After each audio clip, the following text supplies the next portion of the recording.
ALS, or also known as amyotrophic lateral sclerosis, or Lou Gehrig's disease, is a neuromuscular disease that not only affects the muscles themselves, but the use of those muscles, the coordination of muscle groups. It has an onset of your legs, your arms, or your speech.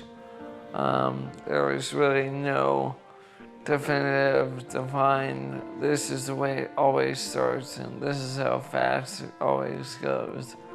So it's a very unpredictable disease, which makes it a very difficult disease to actually diagnose. My first symptoms were muscle spasms in my upper body, sort of through my upper chest and down to my elbows.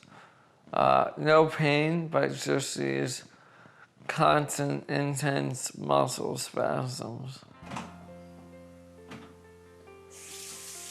About a month after the spasms started, I thought, well, this isn't normal. This isn't dehydration. You know, to realize this is something major, something I do need to get looked at. So about a month after the symptoms started, I went to my first doctor.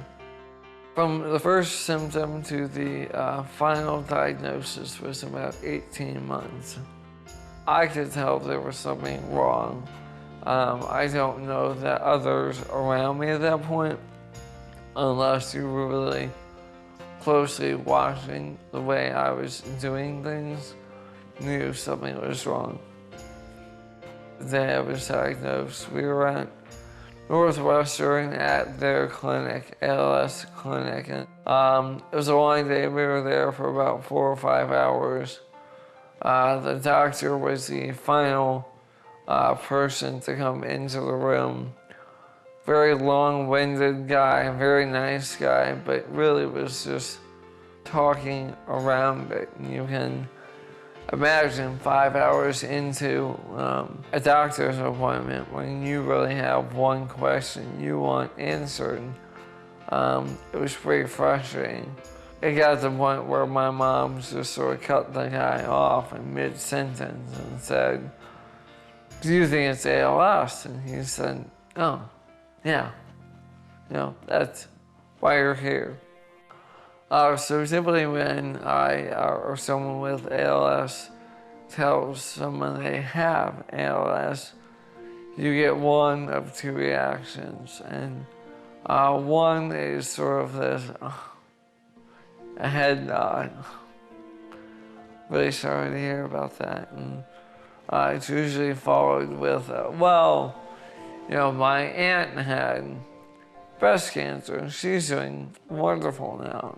5 years in remission, and I certainly don't want to make light of cancer or any other type of disease, but that person typically doesn't know, in fact, what ALS is, and they don't want to seem uninformed. The other person knows what ALS is, and you really get a very sincere, almost sad, empathetic, wow, you know, I'm sorry. I'm really sorry to hear that. And they're both difficult to hear. You know, the first one, although maybe out of a lack of knowledge, it's got some hope behind it. The second, because of the knowledge, is lacking hope. Until now. You showed Elizabeth and I, again, thank you for everything, exclamation point. The night was a huge success. I think the idea of becoming an entrepreneur was always part of me. I had no idea what that company would look like. And I never would have guessed it was a non-profit company, but I always saw myself as, some CEO of 25,000 employees, a global company. And, the goal now is make a Life Story Foundation a global company that hopefully affects 25,000 people and 30,000 people of those with ALS. I feel like I was put on this earth to do something great, and I know I haven't done that yet. So if this is what I was put here to do, it certainly is what I'm going to do. Rewrite the end of ALS to me means not accepting a foregone conclusion, not taking horrible or terminal news laying down. It makes me realize that change is necessary and that we have to do it to, in fact, rewrite the end of ALS.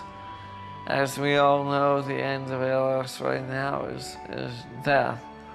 And I don't want that. I know the people around me don't want that. So in order to change that, we're putting wheels in motion daily to, in fact, rewrite the end of ALS.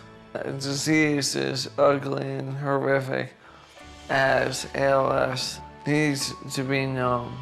I think a Life Story Foundation mission in telling those stories and making sure that ALS becomes a household name is why we hope people choose to partner in us, invest in us.